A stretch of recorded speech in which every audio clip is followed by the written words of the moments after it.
don't want what we know out there. How a person can go from really almost nothing to becoming a millionaire by owning rental properties. He would always buy these flip houses, and I just remember thinking, this guy is crazy. Why would he buy that house? In the past decade, there's been a huge surge in the peer-to-peer short-term rental market. Become an insider. So you have to know the rules before you get the game. Every second counts. So make every second count. Welcome to the Real Estate Jam. Whether you're just beginning or the best of the best, we're glad you're here. We will share successes, failures, and strategies for the action-taking real estate investor. And now to your hosts, JD, Annabel, and Melissa. All right, guys, it's another exciting episode this week. JD's here, I'm here, Melissa's here, and then we've got our friend David. He is the founder of From Military to Millionaire, and Military to Millionaire is an online community that's dedicated to teaching military members financial security and stability. He's got a ton more to offer too, so we're really excited to have him on the show today. Thanks for being here with us. No, thank you guys. I'm honored that you guys would reach out to me as one of your firsts. Yeah, absolutely. We really love, David, your community and what you kind of stand for, and we especially appreciate that you're an active duty Marine. We thank you for your service, and we're glad that you're bringing a lot of this information that doesn't reach some of our lower enlisted ranks until later on up front and where they can see it. So we really appreciate that.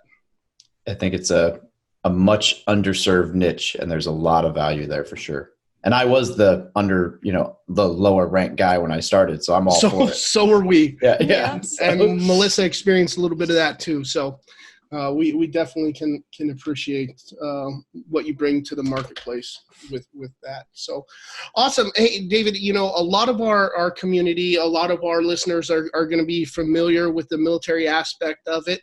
But I'm sure there's some people out there who haven't been exposed to you yet. And I know that you primarily focus on military stuff, but it's not exclusive.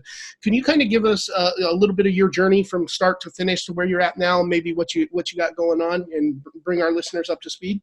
Yes, allow me to expose myself to them. Sorry, I could not resist that. Expose away, we got it on video. All right, so I'm Dave. In 2015, I was a recruiter in Southwest Missouri, and a friend of mine was trying to get me to Amway, and he handed me the book Rich Dad Poor Dad, and I, in true Marine fashion, was like, "We don't read, dude. Like, what is this? Is this crayons?" This guy, and I can't even make this crap up, pulls a CD out, and he's like, "Well, good. I got it on audio, and I know you drive a lot, so here you go." And I was like, crap. Like, I have no excuse now. So, okay, I'll listen to this damn book, and we'll see what's up. As you can see, if you're watching the video behind me, it's one of the 3 books up there. And that is because I then proceeded to – so I finished that book in like 2 days, and then I read rental property investing, how to buy properties with no low money down or whatever, both Brandon Turner books, got into Bigger Pockets World. And I wish that Audible timestamped when you first finished a book, because it was within 3 months, but I think it was like 2.5 months between finishing Rich Dad Poor Dad and buying my first house. Wow. And so my apartment lease was coming up, and I was like, I'm paying $550 a month for an apartment, and I'm in Missouri. I can find a duplex where the mortgage is going to be like $600 or $700. It came out to like $615. Since then, property taxes have dropped. It's like $585. I don't know what world I'm in where property taxes drops, but I'm cool with it.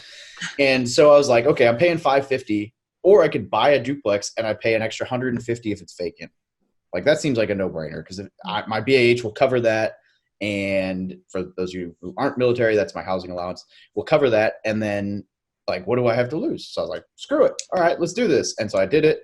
And then like a month after moving into one side, I got orders. So I only lived in it for a little bit, and I ended up in Hawaii. But then I realized, like, okay, when I was living there, the tenant was paying $475 or whatever. We've upped it since, but I ended up going from like $550 a month to live in an apartment to like $150, $175 a month to own a duplex.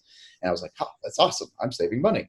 And then I moved away, and that property has paid for every penny I put into it every year since I've owned it. Because I used the FHA loan, because I got talked out of the VA loan by a lender who didn't really know what he was doing. And I put less than $4,000 all in, and it pays me about $300 a month. So I get like $3,600 a year back from it. So it's paid for itself like 3 times over now for every penny I put into it, as well as paying itself down all the other benefits. So anyway, so I realized there was something to it, and I just kept doing it. So now I own a single family, a duplex, a 10 unit. I bought a 40 unit. We can probably dig into that a little bit. It didn't go so hot, so I'm in the lawsuit, but it is what it is. Trying to get my money back. And then I'm flipping a house right now. So I own 13 long-term rentals, and I have a 14th that it was going to be a flip, but I've had some fun contractor issues. So it will probably end up being a long-term rental now because I've owned it long enough that I can refinance it already. So once it's done next month, I'll probably just refinance it and hold on to it as a rental. And yeah, I guess that's kind of where I'm at right now. Awesome. It's pretty crazy how close that story is to my own. I got the Rich Dad Poor Dad, found Bigger Pockets.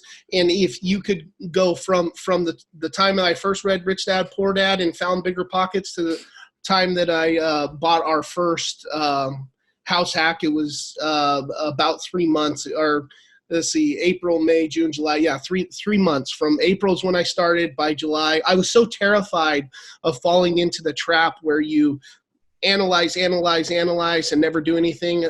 Paralysis by analysis, or analysis paralysis. Yeah, that I just knew I had to find something, and I lucked out. That was 2013 or 2014, and it was a good time to buy. So we were able to do that.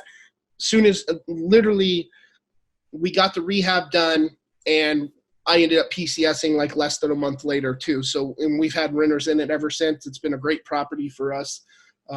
But that's crazy. I didn't know that. And it seems like every single person we talk to is like, oh yeah, Rich Dad Poor Dad. Mm-hmm. I don't know anybody who's like, no, that's a horrible book. Don't read it. Yeah.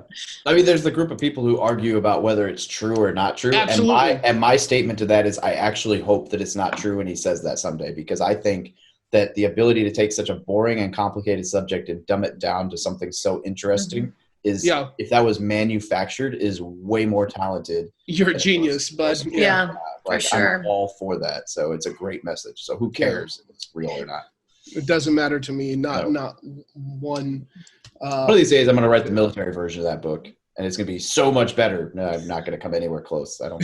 Yeah, that's going to be a hard one to live up to, but I do think that the military kind of needs some of that. Can you talk a little bit about your community and what you got going on over there from Military to Millionaire? Yeah, so about 2 years ago, I was deciding. I was going to start a blog about not this. I have a journal from when I deployed, so I was smart enough to I don't know where this came from because I'd never done this crap before, but I decided I was going to start a journal for my deployment.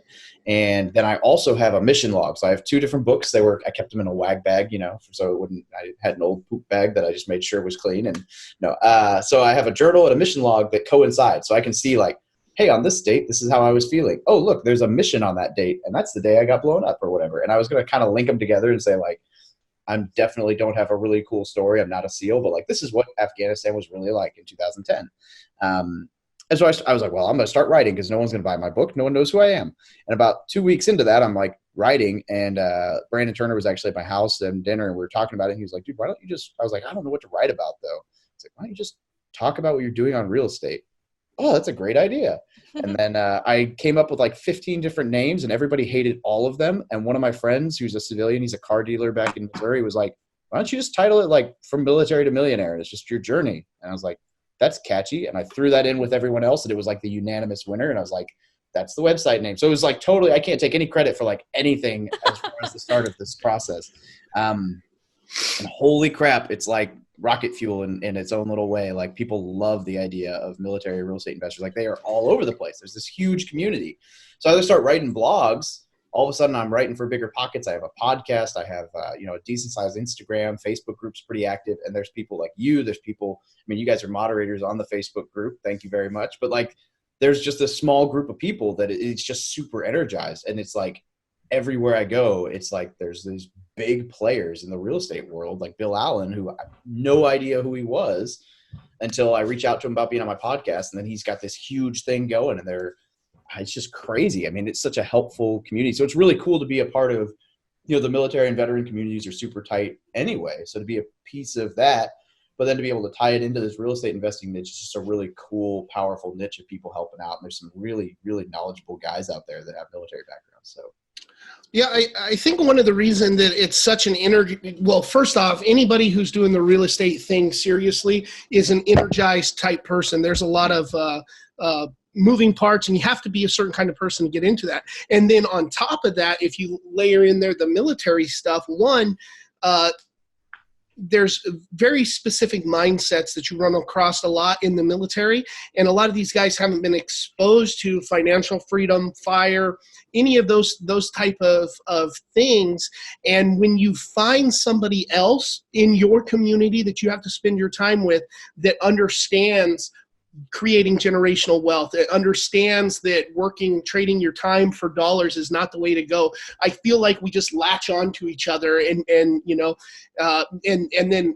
the problem though in the military is we're moving around a lot. Sometimes we're here, sometimes we're overseas, that we needed some place where we could be together like that, but not necessarily physically together. And I think that's a lot of what From Military to Millionaire did, was created a virtual room where we could be around people who understand the military aspect of it, understand that, and then also are able to discuss financial freedom in those kind of things. So I think it was a space that was lacking, and that void, a couple other people have tried to fill that void, but I think that, you're hitting it closest to the mark. So we really appreciate that. Like I'd said before. So you said you have 13 units now. Is that right? 13 rentals? Yeah, 13 rentals. So I kind of aside from the 40. I was gonna say, yeah, I kind of hit a roadblock there with 150,000 in capital getting locked up for the last, 17 months now, 18 months. So that's the house flip is like, okay, well, I got to rebuild some capital. Let me pull some things together, flip this house, and then keep that rolling to rebuild until I get that cash back. Cause that was kind of a, as an E6, the taking a hit that big is literally years of savings. Right. Absolutely. So it's been a little, and I didn't want to, ultimately I didn't want to be trying to raise private capital for my deals until that clears, because I just feel like that's just kind of bum scoop advertising to be like, oh yeah, hey, you want to be my lender? Oh, by the way, I have 150,000 of my own money locked up in this crap. So so I just decided that I wasn't, even though I have offers for that, and I could easily do that.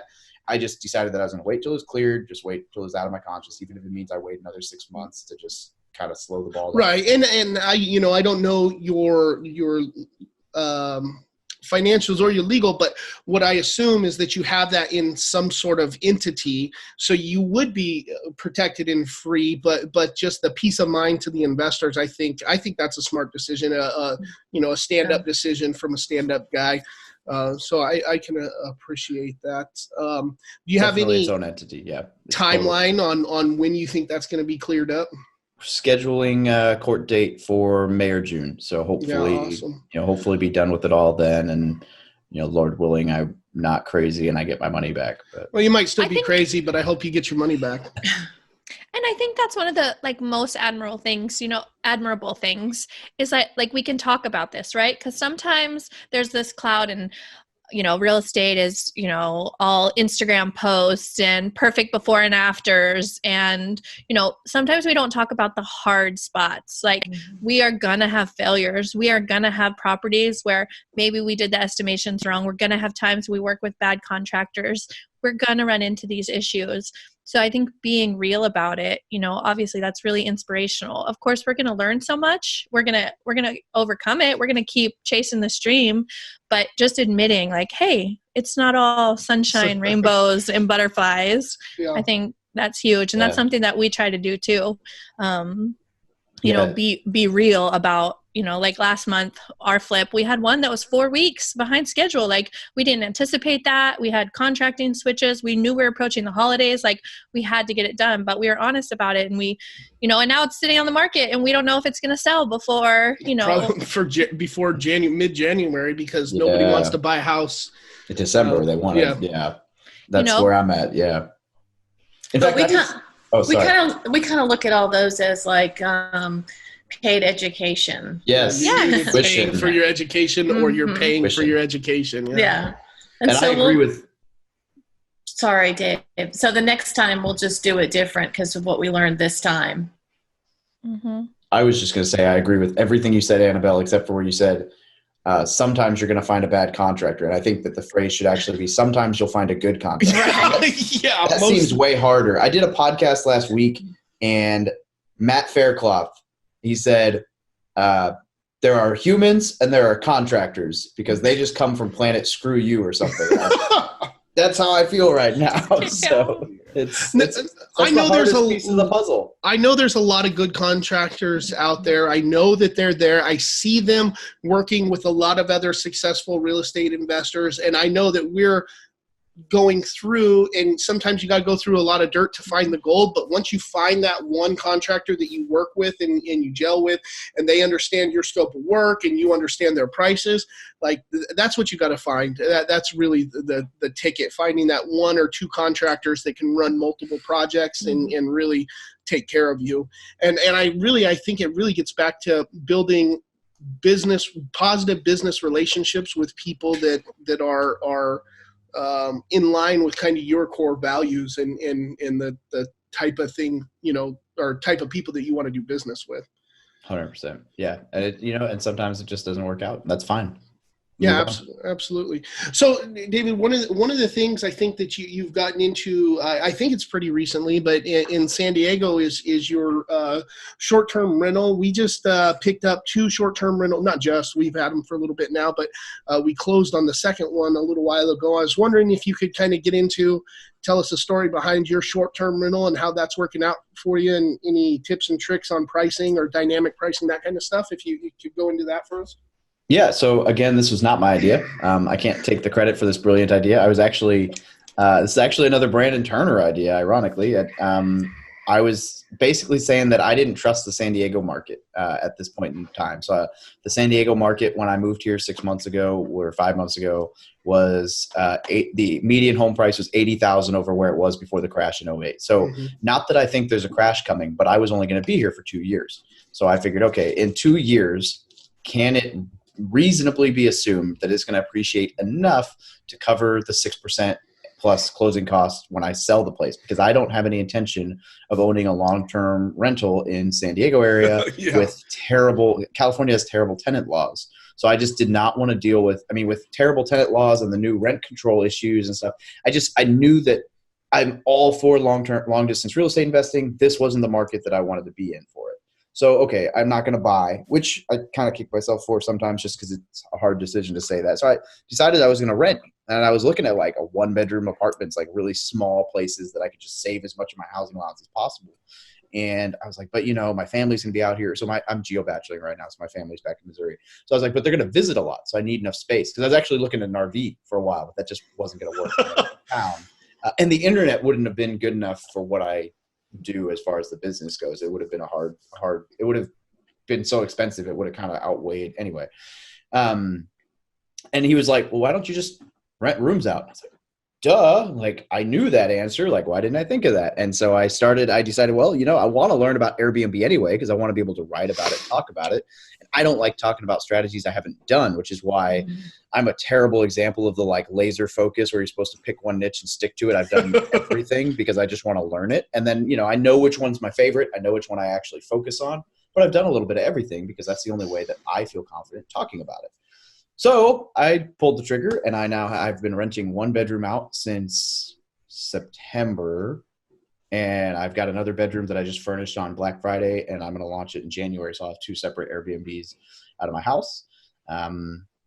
So far, so good. I mean, I'm out of the 1 bedroom. I've probably got rid of 40-50% of my living expenses. So I'm living at about the same price I would have been living in a 2-bedroom apartment.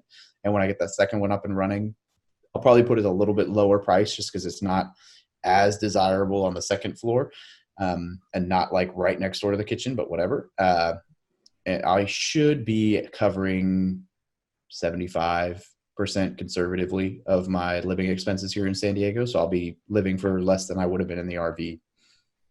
Wow. That's cool. Yeah, that's great. Getting your assets to pay for your life expenses.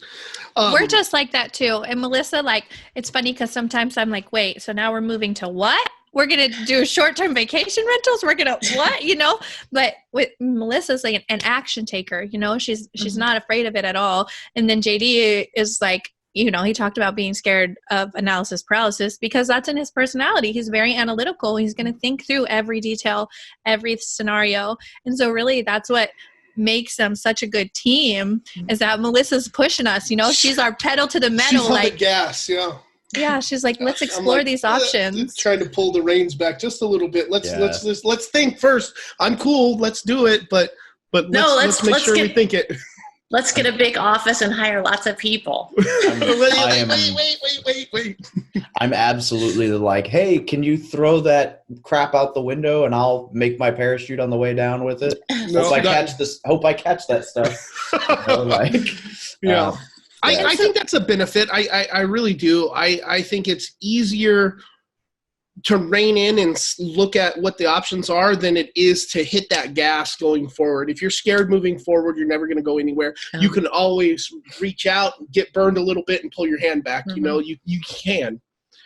So, and then, but to everybody just beginning, we did our due diligence, we did our research. We've been reading, we've been analyzing our markets. We've been checking out the other trends probably for at least a month or two before we decide we're going to take any massive action. Airbnb's good. Yeah. Oh, sorry. You asked me about dynamic pricing. Well, yeah, I did. Yeah, but yeah, I didn't use that for the first 3 months, and it cost me a ton. So I didn't know it. I was just like, yeah, $50 a night sounds great. And then I was talking to my buddy Julian. This speaks to networking, right? I knew a guy who does this, and I was like, hey, can I just pick your brain about a few things and see what I can do better? And literally, when I was like, he's like, dynamic pricing, and I said, what's that? And he was like, oh my God, Dave, hang on. Let me share my screen. Go here, click on this link. Yes, it's a referral link. Click on it. So dynamic pricing, I use Beyond Pricing, which is awesome. They charge, if you don't use them yet, I'll send you my referral link. But but they charge 1% of whatever you get gross rent. But I have seen an immediate 10, 20% increase in what I get. And a prime example of this is I already had Thanksgiving booked at $55 a night for a family of 4, right? And Beyond Pricing was saying that I should have been renting my place for $120 a night over that weekend. And so I'm looking at it and I'm like, I missed out on literally half of what I could have been renting over this week-long period.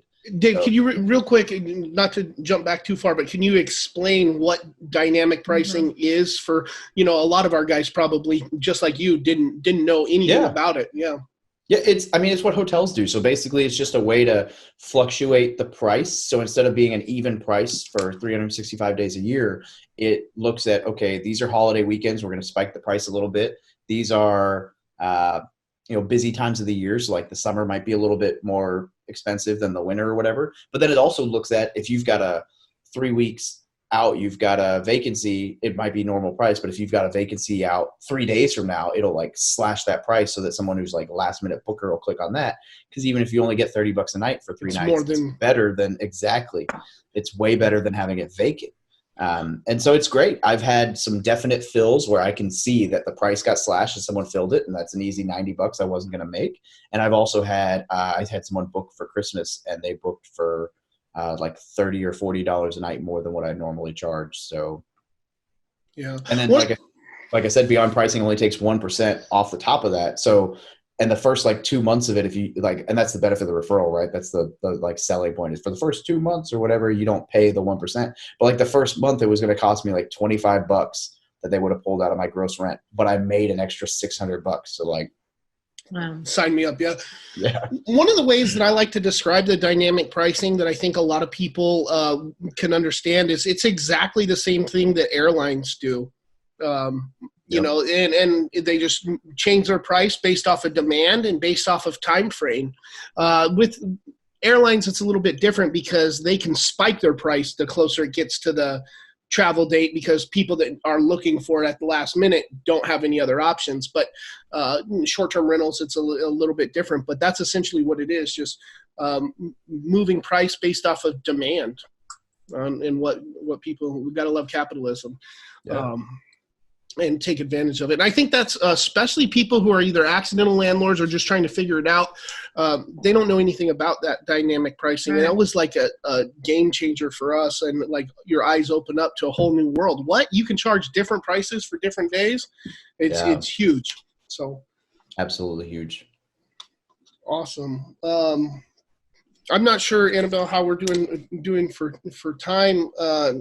Dave, if we're one of the questions that I like to ask some of our guests is like, I have a lot of different influencers that I look at for different reasons, and I'm wondering, who are the guys that you're looking for either through business, through your social media platform? Mm-hmm. Who are the guys that you're looking towards to get your information, or that are kind of influencing you, helping guide you to your different places?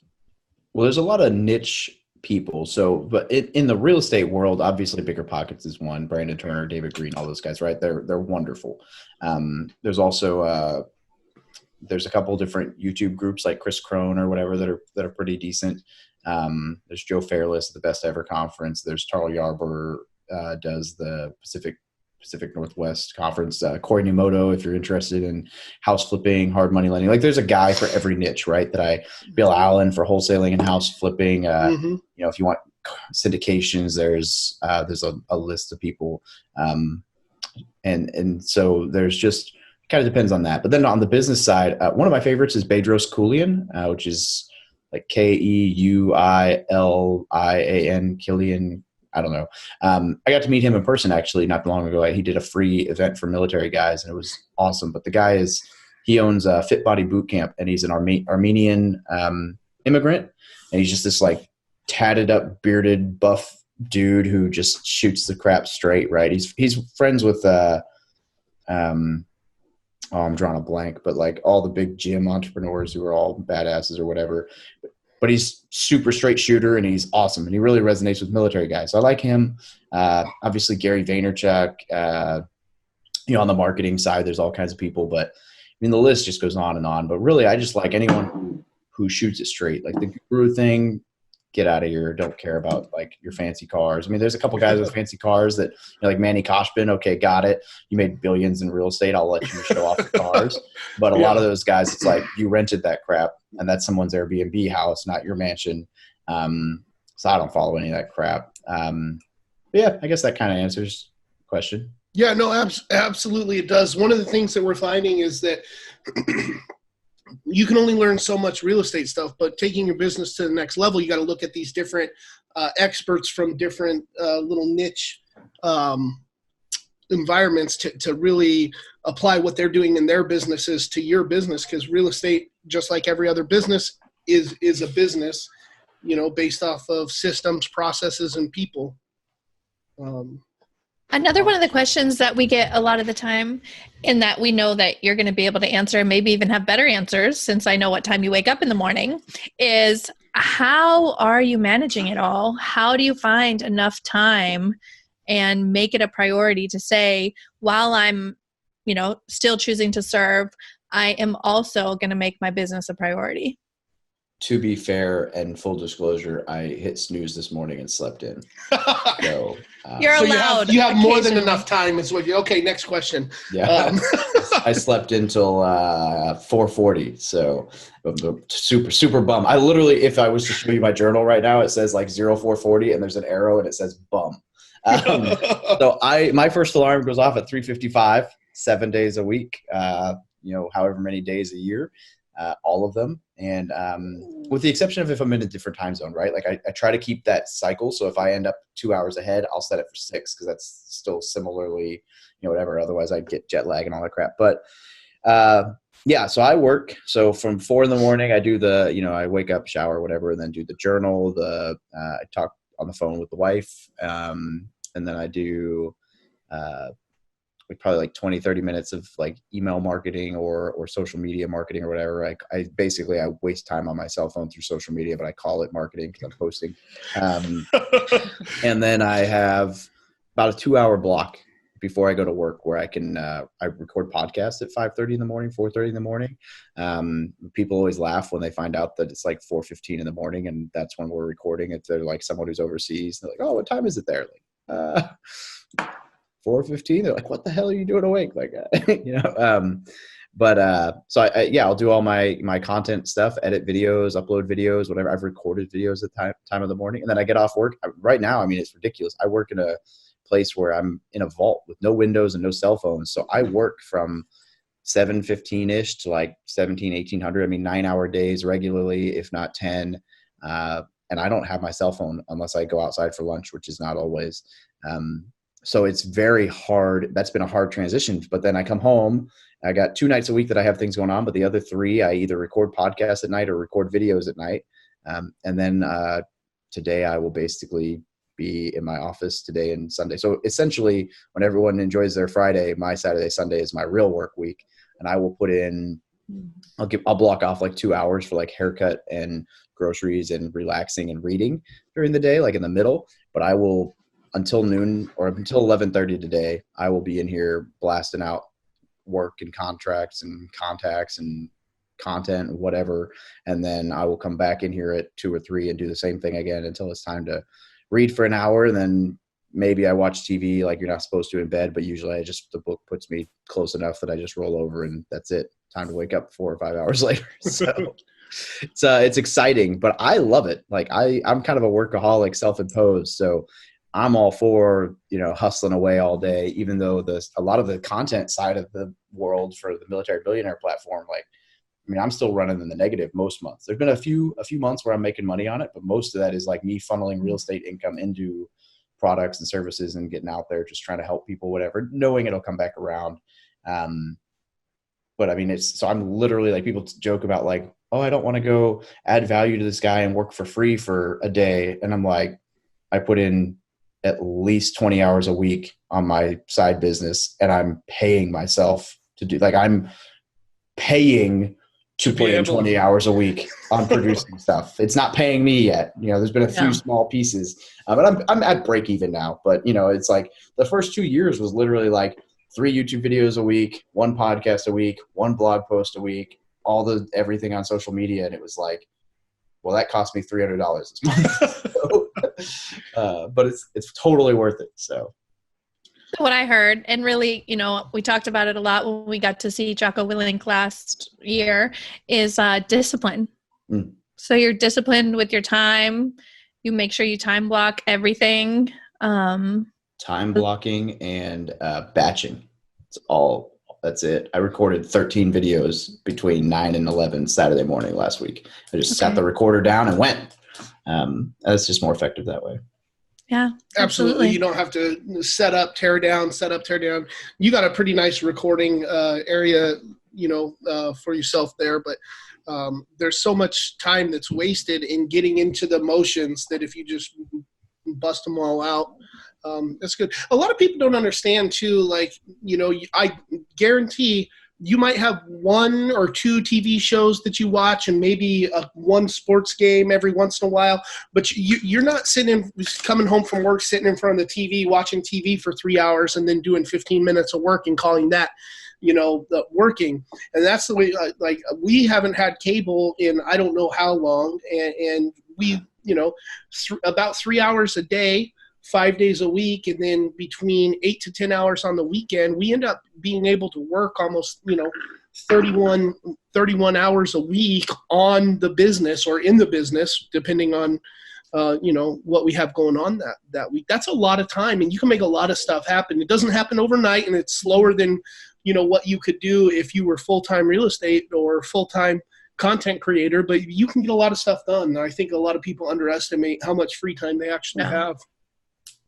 Absolutely. Yeah. It's, So I have cable, but it's for the Airbnb. The cable's not even hooked up in my bedroom. I have, I have the Wi-Fi, I have Amazon Prime, and I have YouTube, but I usually watch like Neil Patel, Pat Flynn, trying to learn something.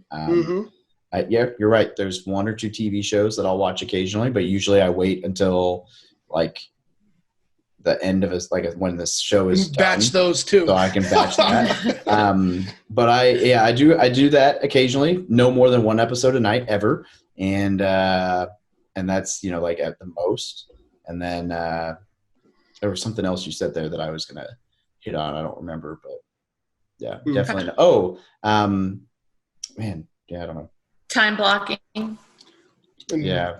batching our hours, 31 hours a week. Well, that's okay. It probably wasn't that important anyway. No, definitely. Oh, you said sports. Yeah, I don't watch. Not ever. Don't care at all. If I'm not playing the sport, who cares? News. The news too. That crap, like it's meant to fear and anger, two strongest emotions. That's what they're trying to play you on. So if you waste time watching the news and you find yourself getting pissed off, congratulations, you fell into their sales technique. Don't waste your time with that crap. Absolutely. You can find out everything you need to know by just going to work. Perfect. We'll talk about what actually matters. Well, David, I want to be respectful of your time, and I know you're a busy man. Do you want to take a few minutes to kind of tell people where they can find you and some of the things you got coming up? I know there's some exciting things you got coming into 2020. Yeah, absolutely. I appreciate that. And thank you guys again for having me on here. So 2020, I'm launching on the 12th of January, I'm launching, I just call it 0 to 1, but basically like a beginner's course for real estate. So I get asked all the time, like, hey, I'm interested in real estate. How do I start? And so this course is just designed to get you from, hey, I'm interested in real estate to, okay, now I own my first property and it operates well. What's next, right? And that it's just meant to fill that gap, because getting that first one's the hardest piece. So it's a super basic course, but it's going to teach you everything you need to know to close and operate your first property.